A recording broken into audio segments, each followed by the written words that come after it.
goes out to everybody here.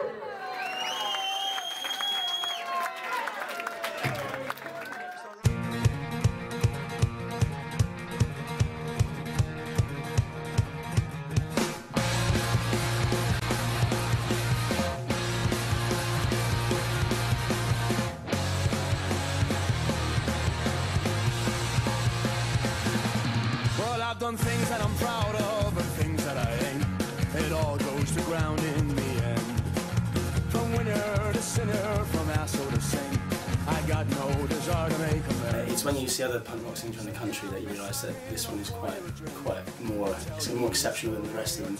I think the thing is, it's friendly is one of the main things, I think, with it. Like, all the bands generally help each other go to each other's shows. All the people that live locally, all the punks that live locally, made me feel very much a part of it. I still hang around with people who don't like anything like punk rockers, that are just absolutely into the music, the lifestyle, and carry, and have learned something from punk rock, you know? I think there's always been that core of people, and I think a lot of it is to do with, it's not a closed shop. I think it is something that could be perceived as being quite stagnant in many ways, and I think that it's really heartening to know that that isn't the case, and that there is like a momentum and a movement within it. I think punk rock actually at the end of the day is in your head and in your art, you know? But it always thrives. There's always somebody who wants to put on a show, and there are always people that want to form punk rock bands, and there are always people that want to go and see them show. Say no to the violence and no to the law, no to corruption and greed. I say no to the money and no to the war. Nothing is all that I need. I think what people like is the attitude. They like the enthusiasm, they like the passion. I remember I used to go in town with my mother and that, you know, and I used to look in amazement at all the punk rockers around the market area, outside Virgin Records and that. I mean, it was something that you know, I was absolutely gobsmacked by, and it was probably my first experience as a punk.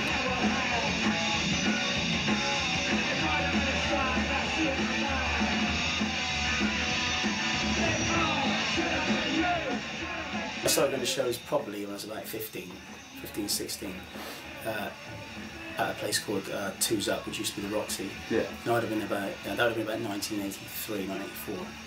There must have been a great promoter around then, because we were seeing bands like the Subhumans in Conflict on a regular basis. Yeah.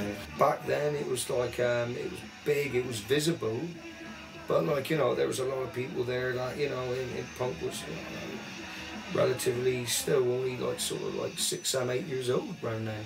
And I remember at the time thinking, well, if we're going to keep this sort of thing going with the amount of bands we've got and the amount of kind of enthusiasm that there was, we're going to have to do it ourselves.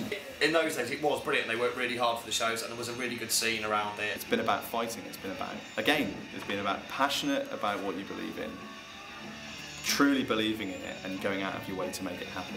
Yeah, there were a whole load of bands around, like, you know what I mean, that were playing scout huts and church halls. A lot of people got involved with the staff at Tramps, the guy who ran the Tramps nightclub. And he seemed very open and embraced the whole DIY scene, as well as the kind of rave scene, the dance scene. And I think that venue stood as the only venue that put on punk shows for about 6 years, you know.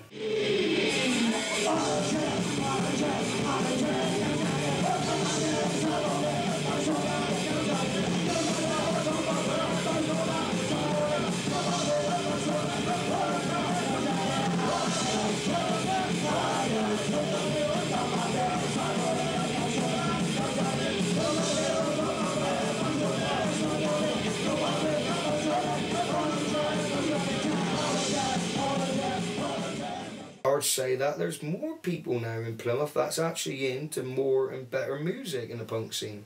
Again, I think a lot of people realise it is a lot more down to the attitude of bands and artists and stuff, as opposed to the actual style of music, because I think the style of music is just like, that's a sort of secondary thing. You can hear an influences in a lot of people's stuff here. They're actually into loads of different stuff, and they'll throw loads of different stuff into like one song very often. Yeah. I can think of, you know, a handful of bands more who seem to have developed a very unique sound over the last, you know, 20 years. Technically, people might say, oh, well, they're this kind of band, they're a bit folky, this band, or they're a bit rocky, this band, or they're whatever. That to me is secondary, and fortunately I don't think I'm alone. I think it's all part and parcel of this whole kind of passion, this feeling of actually we are doing it ourselves. There's no snobbery, I don't think. Yeah. People are just kind of, if you're good, they're into it. It doesn't matter who headlines. You know, it's about being on a band, a billing with other bands and helping each other out and lending each other gear and you know, giving each other a lift to the next gig or whatever it might be, as opposed to this idea of like, you know, competition. I don't even think it was called the DIY scene when we started doing that kind of stuff. It was just, you just did it yourself anyway because nobody else was going to show you how to do it. I think I've read somewhere that, you know, punk died in 1977 or whatever, and then, you know, long live punk, because it's just created a whole world of opportunities and possibilities. And I think that returns to what you said about DIY culture. I think that's the key of it all. That's central to the whole thing. It gives people a belief that they can be involved and they can do it themselves. Again, yeah, that DIY thing I think makes a big difference. I think people believe in it more.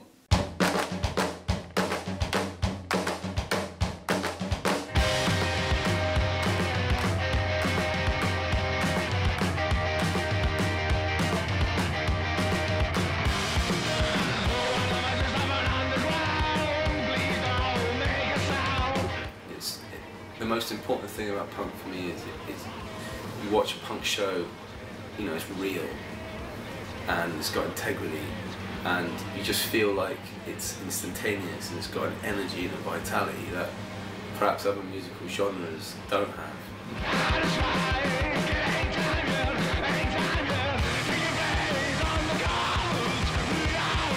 I don't think any of us could define punk along the same lines, but we all have a lot that overlaps.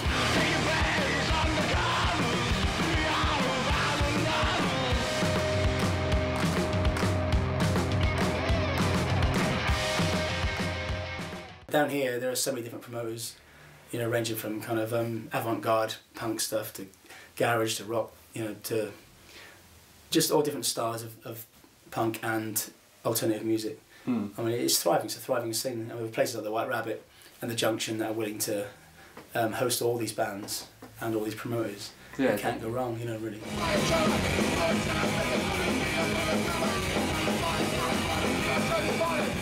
I've seen some shows that you probably would never able to see unless you know, Dan was there with the White Rabbit and the White Rabbit existed. It's quite easy to take place for granted because it is there and it's open every weekend. But it's a thankless task what they do in many regards, and for which they should be, you know, really respected because they work their asses off for what they do.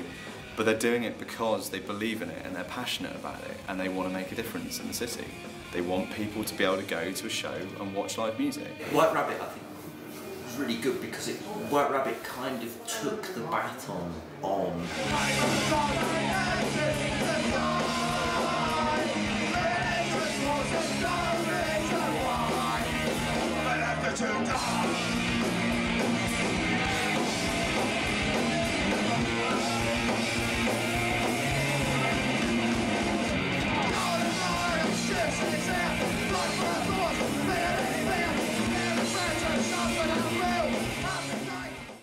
You know, but it's constantly changing. Like the club and bar scene changes so much, and you have to keep moving with it. Otherwise, it's very difficult. It changes all the time. You know, every time a venue closes down, like people are always like, "Oh, what we're going to do now?" It's like, well, it's good. What we're going to do now is something fresh. That's what's going to happen. Yeah, definitely. And it's something somebody else will suddenly pop up. Some venue or some owner or manager will say, "I don't mind you putting on some shows." I've always seen Plymouth as having this kind of like, it's got like a boiling pot kind of mentality, which is our music scene's this boiling jug of craziness that's going on that someone's just put the lid on and kind of almost walked away from it. I think partly some of it down here is to do with where Plymouth is. You know, living out on a limb as we do, you know, geographically and everything. It's hard sometimes because obviously if we were to be geographical in a situation like Birmingham, for example, obviously you're midway in England anyway, and so you've got, it's easier for bands on tour to go to that place and that sort of thing, and easier for touring bands to sort of throw through it.